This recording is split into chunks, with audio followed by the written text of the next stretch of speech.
Now, take my hand. Be as true-hearted as you are beautiful, and we both shall have nothing left to wish for. Beast, you know why we have come. Show yourself if you dare.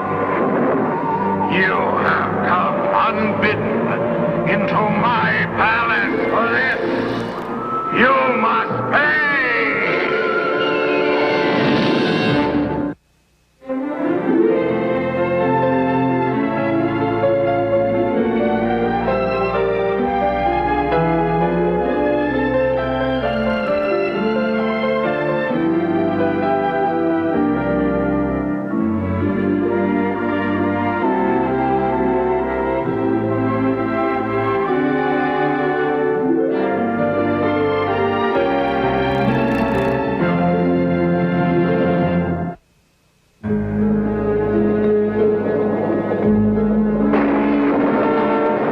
Once upon a time, in a land far, far away, there was a wealthy merchant who lived in a splendid house high on a hill. The merchant was very rich, and he tried to give his 5 children everything they ever wanted. Their lives were full and happy until one stormy night.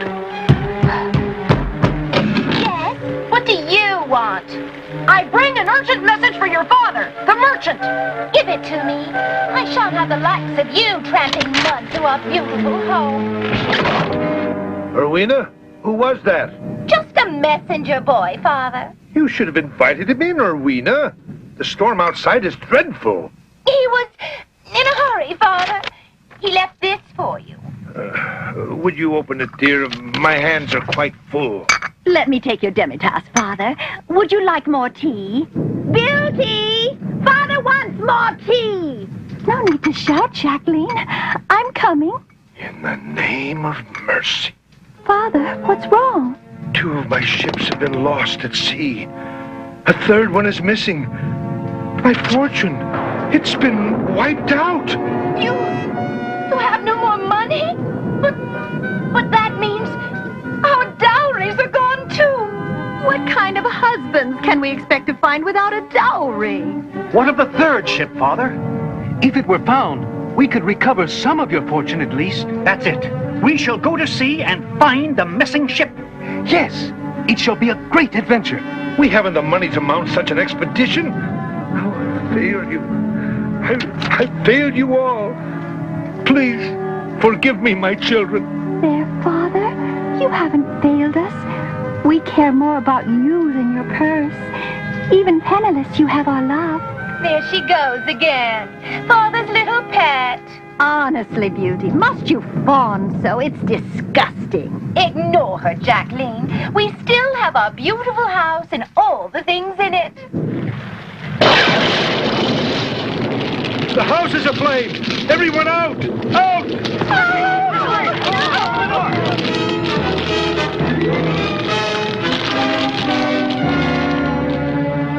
By morning, the house had burned to the ground. We've lost everything! We're paupers! We still have our lives. We still have each other. But where will we go? How will we live? Alas, we've little choice. The cottage in the dark woods is all I have left. You mean we must leave the town? And live like peasants? Our friends will laugh at us. They'll want nothing to do with us. Then we shall need each other all the more. We'll find a way to be happy, Father. You'll see.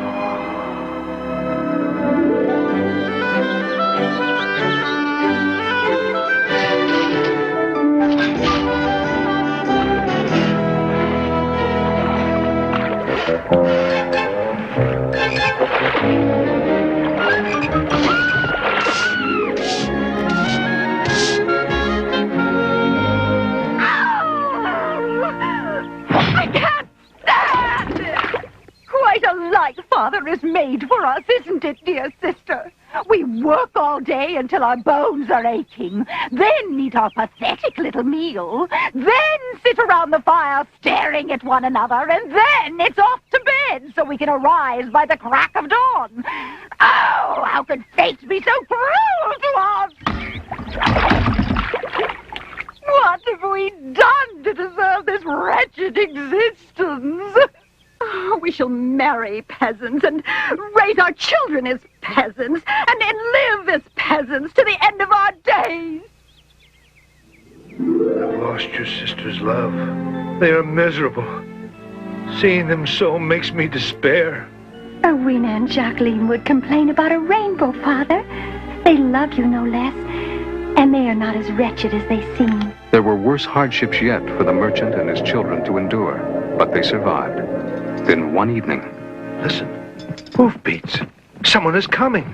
But we've had no visitors since we came to this wood. Who could it be? Beauty! See who it is! The messenger. Your missing ship has been found, merchant. It ran aground on the seacoast with much of its rich cargo still intact. You must come at once and claim it. This is grand news, Father. We shall ride with you. You shall stay here and take care of your sisters.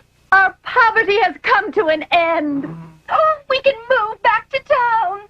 Be not so hasty, sisters. No money can be spent till it's in hand.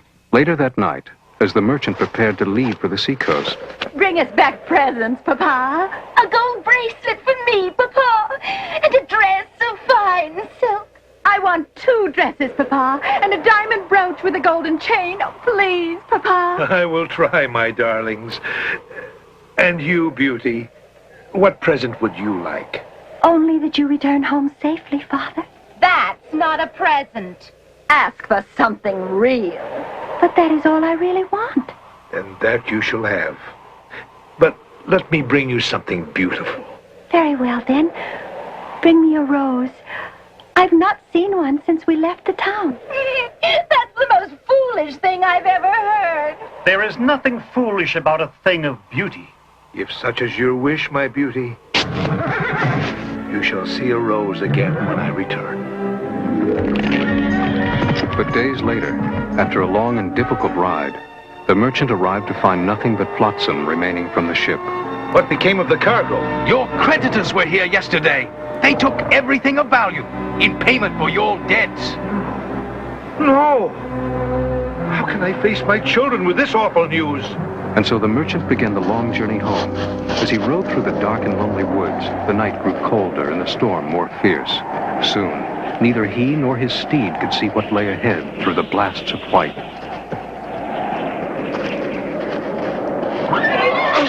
Come back! Come back! But the frightened animal was already far away, and so he decided to make the journey on foot. Finally, half frozen, the merchant came upon an incredible sight. Am I dreaming? What could those strange lights be? When the merchant approached, he discovered the curious light came from a magnificent palace. Not a flake of snow. How can it be?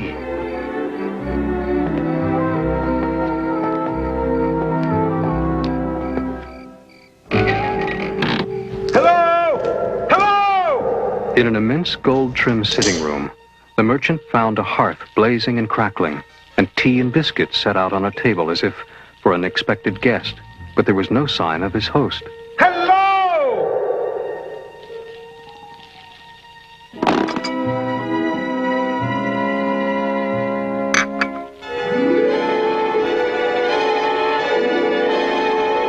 When the merchant awoke, a hearty breakfast had been set for him, but there was still no sign of the master of this grand house.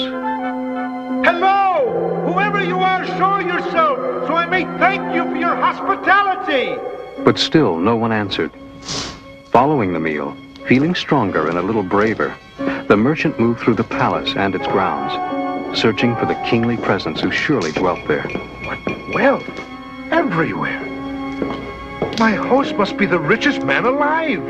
Outside in the courtyard were magnificent gardens abloom with every color of the rainbow. But most magnificent of all were the roses. Roses. Then at least one of my daughters shall have her present.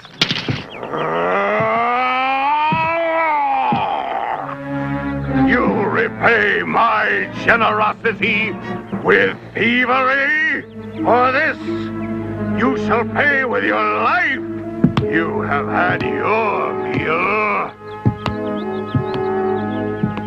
Now I shall have mine!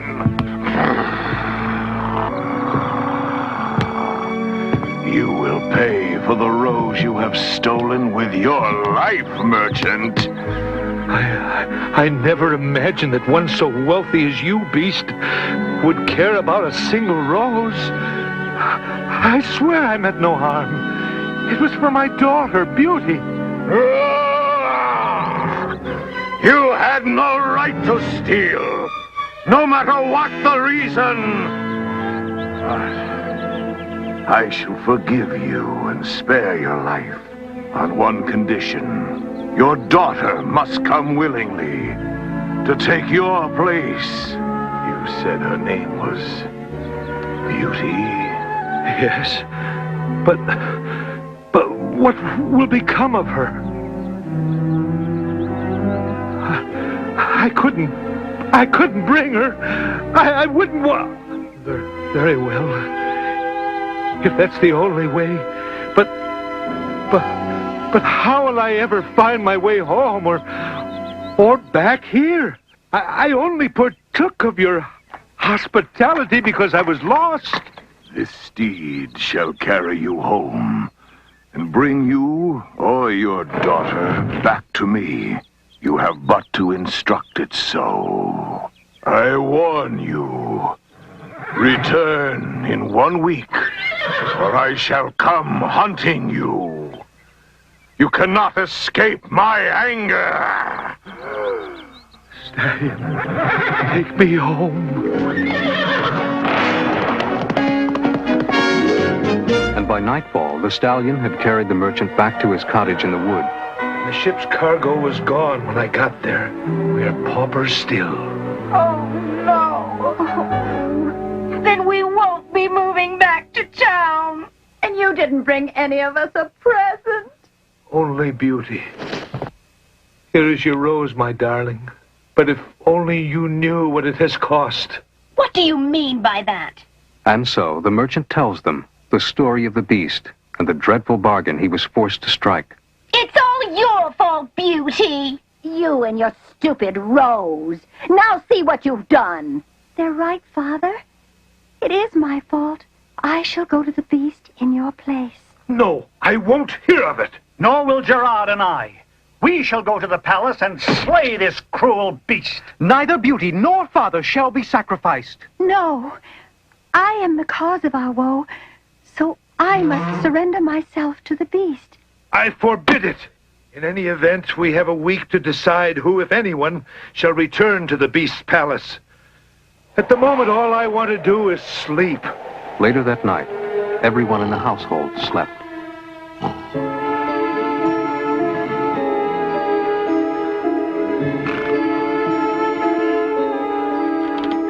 Rowena, Jacqueline, goodbye.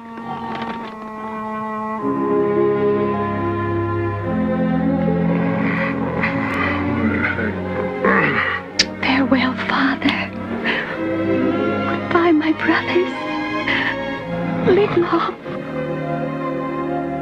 Away, steed, to the palace of the beast. The next morning, Father, the stallion is gone. And Beauty with it. No, no. It's true, Father. The little fool is going to give herself to the beast. Then I fear our little Beauty is lost to us. Forever. at blinding speed, the stallion carries the brave but terrified Beauty through the dark wood to the palace of the beast.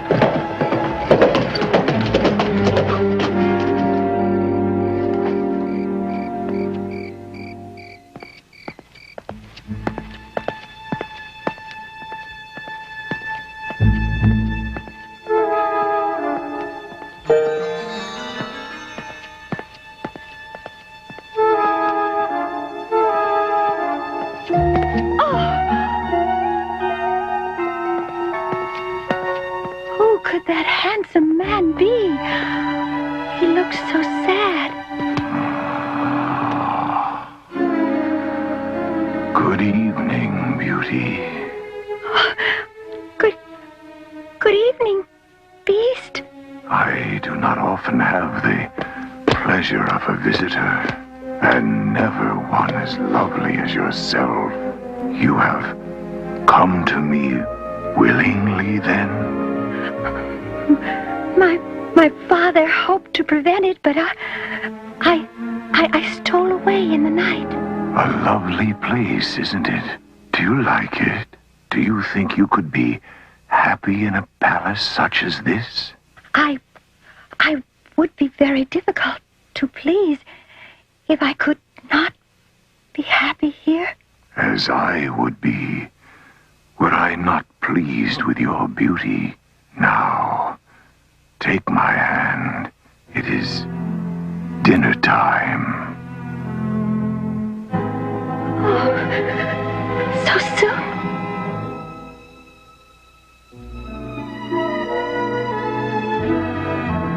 Be seated, beauty.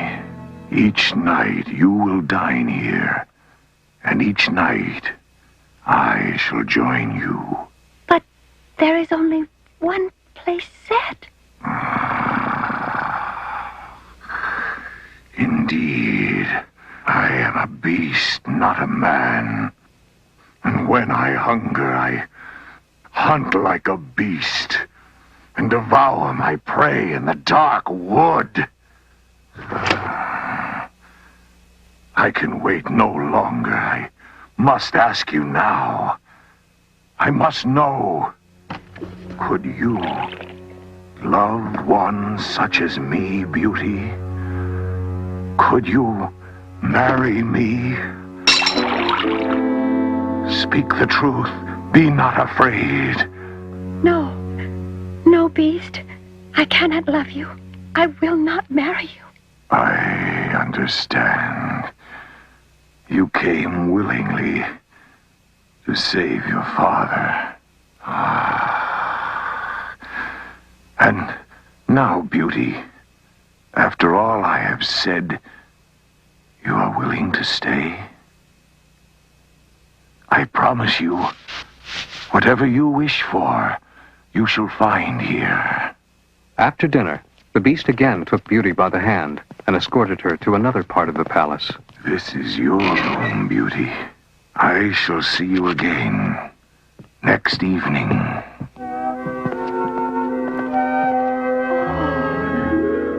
This is the room of a princess. Everything is trimmed with gold. Even Rowena and Jacqueline would be content with these chambers. Rowena, Jacqueline, I never thought I would miss hearing them complain. I wonder if I shall ever see my family again.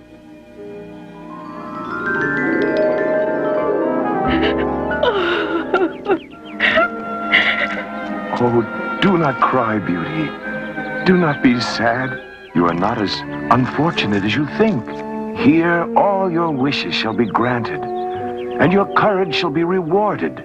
Be as true-hearted as you are beautiful, and we both shall have nothing left to wish for.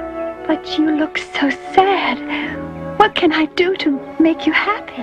Only be grateful for what is given you, and do not trust everything you see with your eyes.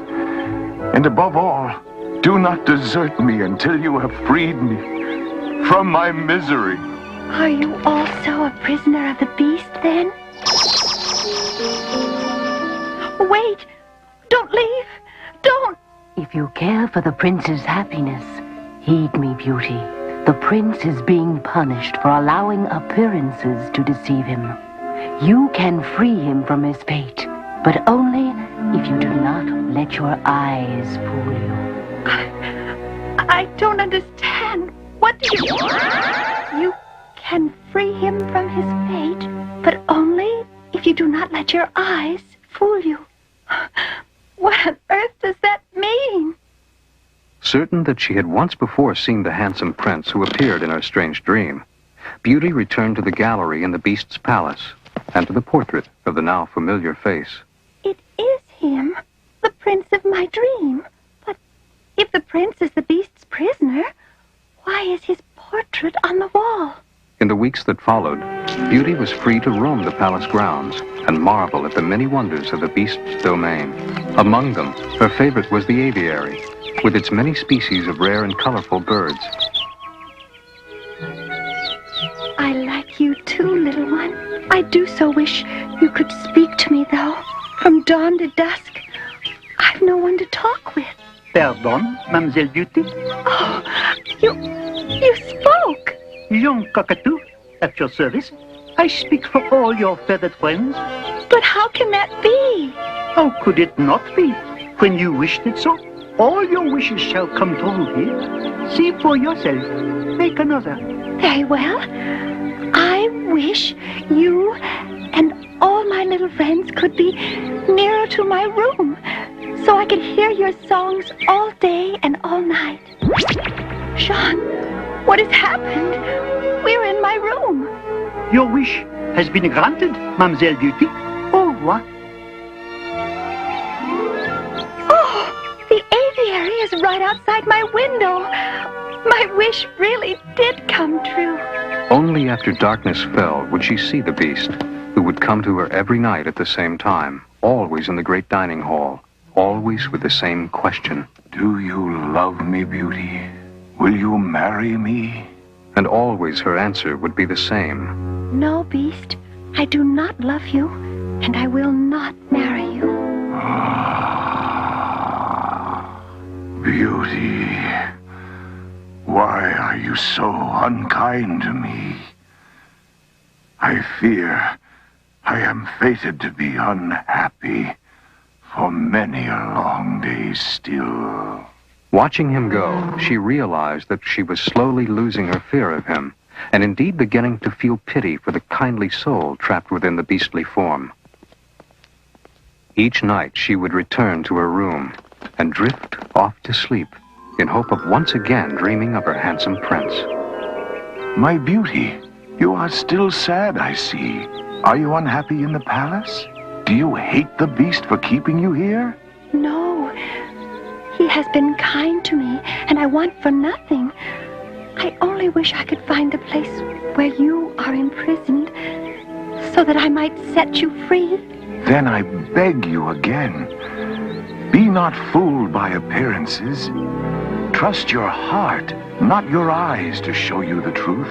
Then, like all your wishes, this one too shall come true here. No! If you truly wish to find the prince, dear Beauty, you must search in the place you would least expect him to be. I still don't understand how the place I would least expect him to be. Now, where could that be? Beauty thought and thought, but could not find the answer. Had the beast chained her prince in some dank and dismal dungeon beneath the palace? How could he be so gentle with her, and yet so cruel to another? Do you love me, Beauty? Will you marry me? No, Beast. You are gracious and kind, but I do not love you, and I will not marry you. Very well. Then I shall go to be alone with my sorrow. But the beast is not the only one whose heart is grieving. Far from the palace, in her family's dismal cottage, the merchant sinks deeper and deeper into despair. Darling daughter, will you ever return? He misses Beauty terribly. If only she'd been less courageous. Courageous? Ha! How much courage does it take to go live in a palace? She wanted the beast's treasures all to herself. And Father is wasting away with grief, as Beauty knew he would. They are right about one thing. If Father is to get well, we must bring Beauty back to him. Take heart, Father. We shall hunt down the beast and slay him. Beauty shall come home to stay. And so, Renee and Gerard rode the dark wood, armed with crossbow and sword, seeking out the beast.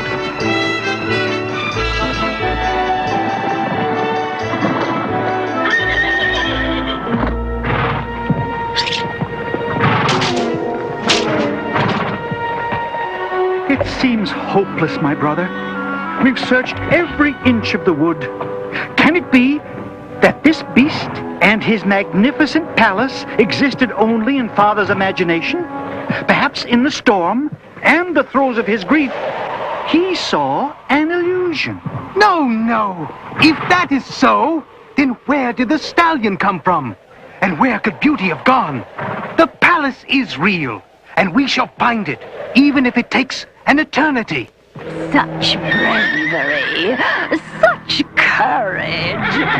Who speaks? Show yourself. So you're willing to search for an eternity and die if need be to find this palace, eh? It is not we who shall die, old woman, but the bloodthirsty beast who holds our sister captive in his palace. My. So it's not just a palace you seek, but a bloodthirsty beast as well. You are brave lads. Ah, she taunts us, Renee. I think she knows of the beast and where he dwells. Speak, woman. Tell us where the beast may be found. Put your sword away, you foolish boy. I fear it not, and neither shall the beast. He and his riches are hidden from you by magic. Our father found the beast easily enough. Oh, did he now? Or did the beast find him? Why do you speak in riddles, old woman? What is it you know, but will not reveal? Your father sought only shelter from a storm. Your sister sought only to save your father's life. The magic allowed them in because their hearts were pure. But you are filled with the thrill of adventure. Let it not overshadow the true purpose of your sister's beauty. If you still wish to find the palace, go that way. But no glory, no adventure awaits you there. Only the bitter taste of defeat. What was she? A witch? What if she spoke the truth? What if she did not? Are we to be frightened off by mere words, Gerard? No, not by words, nor by anything else. Let the beast work his magic. We shall prevail. To the palace. Ride! Look, Gerard. The lights in the sky. Just as Father described. And then there, ahead, the gates of the palace.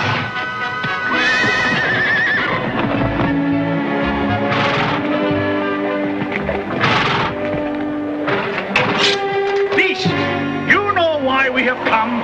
Show yourself, if you dare. Up there!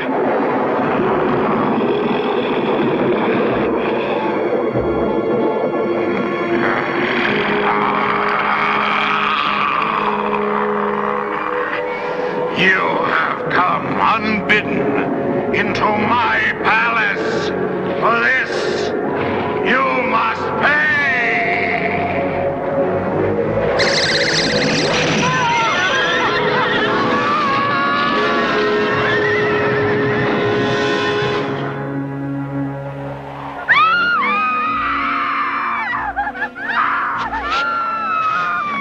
The beast's magic is too powerful. We could not slay him. We could not even enter the palace.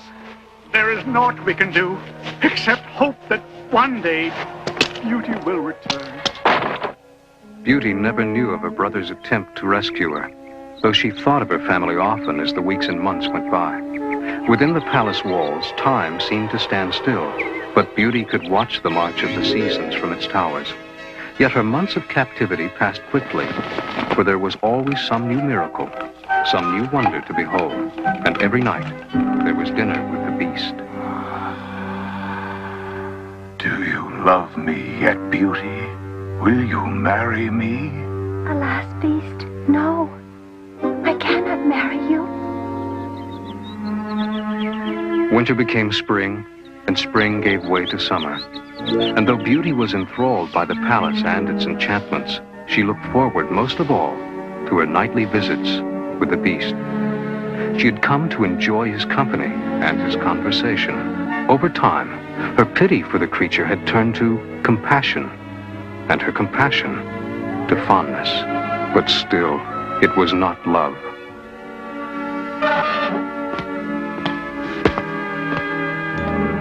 With the approach of autumn, a shroud of melancholy descended upon Beauty. Still, there was no sign of her prince, and her hopes of finding him seemed to die with the leaves on the trees. Bonjour, Mademoiselle Beauty. Bonjour, Jean Cockatoo.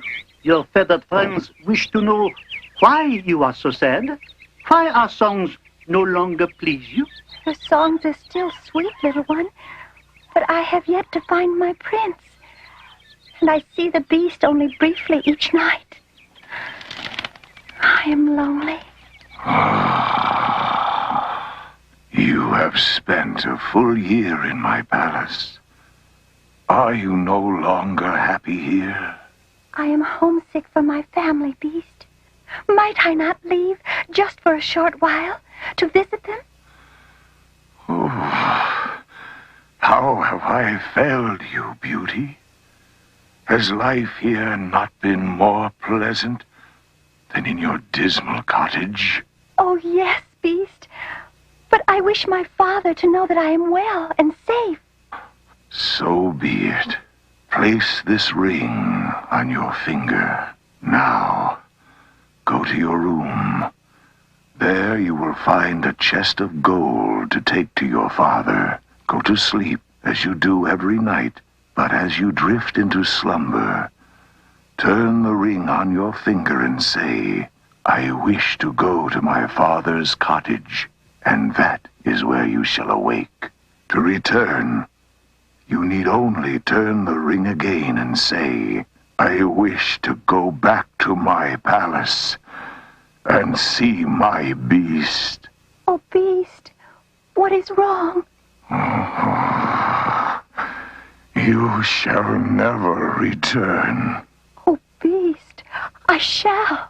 Promise to return in 1 week, for surely I shall die of grief. Of course, Beast. My solemn word. 1 week, no more. And so the beast departs, too heartsick to ask the questions he has asked every night since Beauty first arrived.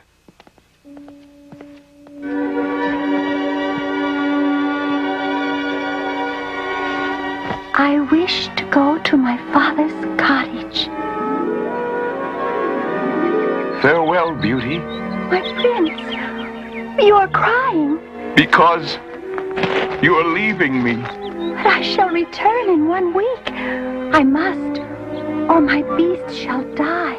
You would care then? If the beast were to die? I would care very much. He is a kind beast, a gentle beast. I would die to save him from pain. He is not to blame for his ugliness. Oh, it's Beauty! Beauty! She's returned like a witch in the night! Beauty has come home!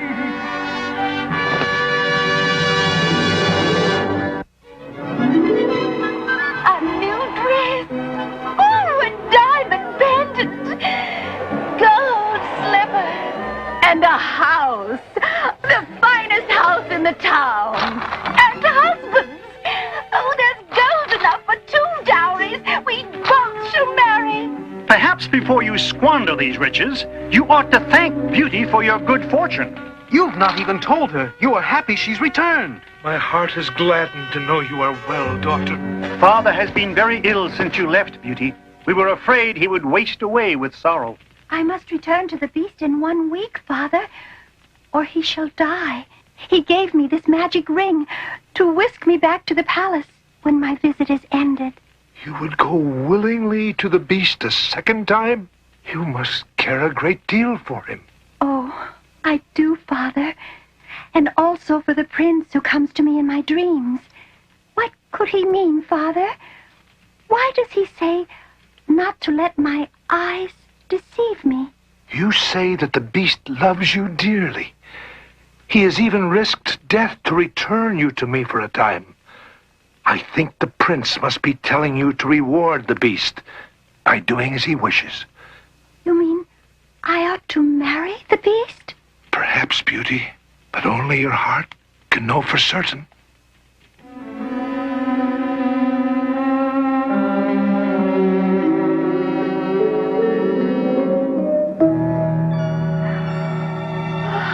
Oh, dear.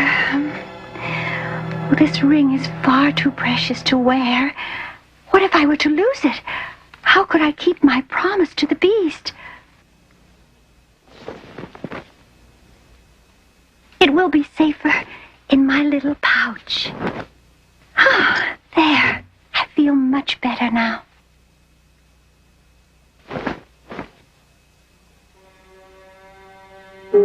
She's a greater fool than even I thought.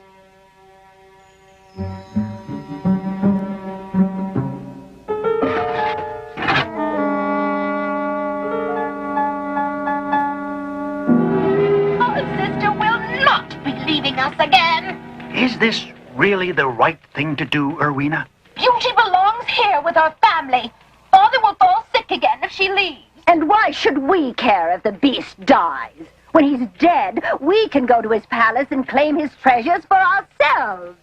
For Father's sake, we must keep Beauty here until her promise to that monster has been broken. On what is to be the last day of Beauty's visit, her sisters entice her to accompany the family on a joyful sleigh ride into town. Oh, think of it! New clothes, jewelry. At last, we can be rid of these rags. And never have to look at that horrid cottage again. You'll help us find a new house to buy, won't you, Beauty? But that could take days, Jacqueline. And I must return to the beast this evening. Oh, very well, Beauty. But you will help us choose our fine new dresses. Surely the beast would not object to that. Isn't that why he sent the gold? To make us happy? It would be no fun to spend the gold without you.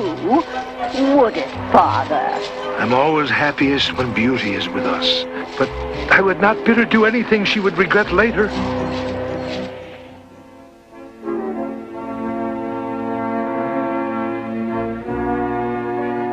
The day passes quickly as the family revels in the fruits of the beast's generosity.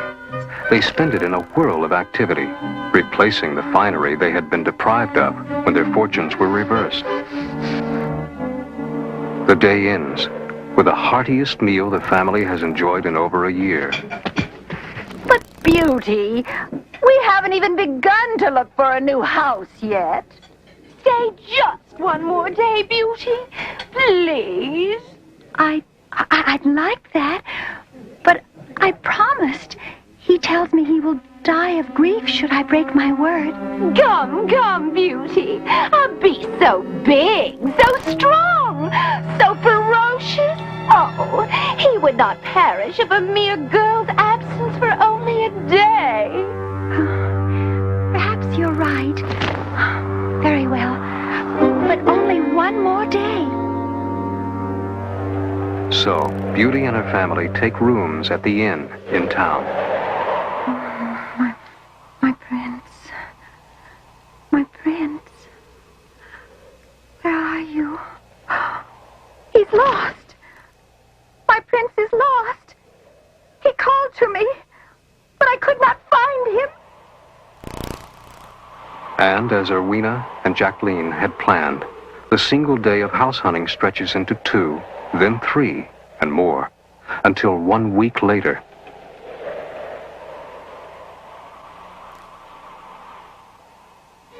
Yes, Father, this one. This one.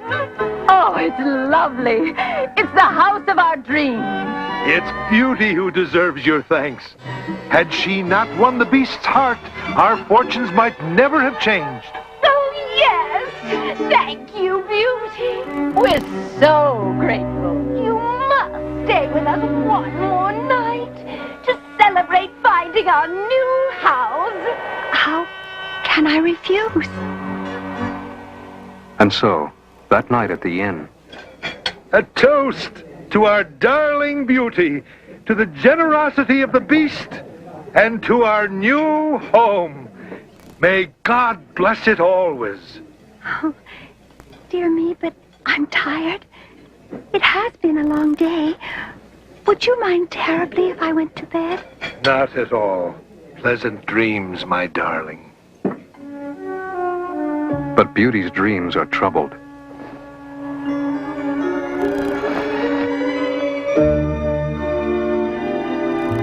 I don't understand.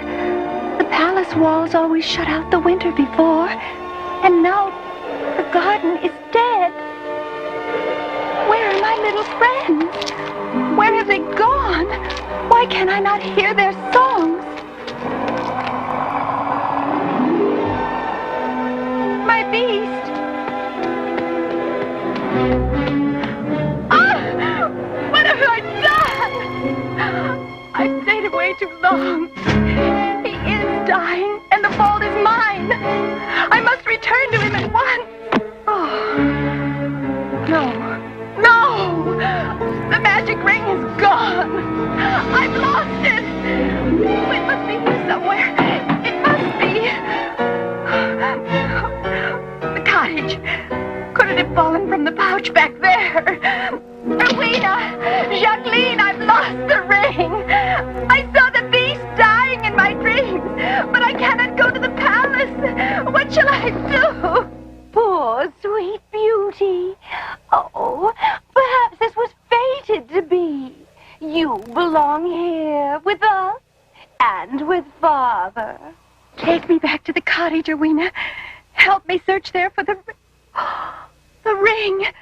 You stole it. How could you? How dare you?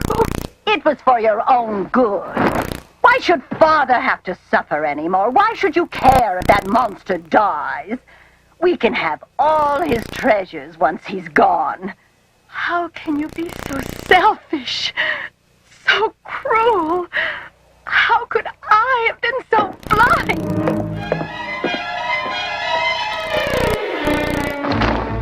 I wish to go back to my palace and see my beast.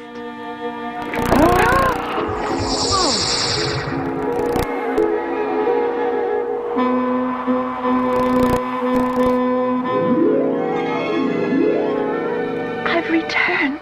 I only pray my dream proves false. The garden, dead. But then my dream did not lie. My poor beast. Beast! Beast! Where are you? Beauty. My beast! Oh, dear beloved beast, forgive me. Oh, please live. I do love you. I cannot imagine life without you. Beauty. You love me. Yes, dear beast. And will you marry me? Oh, yes. Yes, I shall. Thank you, sweet Beauty, for saving my son. Your son? Oh, the prince. But where has my beast gone? Rise, Beauty, and hear my tale. Long ago, an old beggar woman came to my palace, seeking food and shelter. She was ancient and ugly, and I turned her away. I was that beggar woman. She is a fairy, and she was sent to test my generosity, to see whether I would rule my kingdom with my eyes or with my heart. But I failed the test, and was condemned to live in the hideous form of a beast until one as beautiful as you could see past my ugliness, to behold my sorrow. Now, Beauty, you shall rule beside me as my princess, if that is your wish. Oh, to have my dear Beast and my handsome prince both. Who could wish for more? And so it was, that very night, that Beauty attended her first royal wedding as the bride. As long as you both shall live, I do. they make a lovely couple. What a terrible deed we might have perpetrated. Indeed. For had we succeeded in keeping Beauty with us, the prince would be dead, and our beautiful sister would be forever heartbroken. Wouldn't you know it? Not only does that monster turn out to be a prince, but Beauty winds up with his riches, a royal treasury. When, dear sister, when will we ever learn? I now pronounce you husband and wife.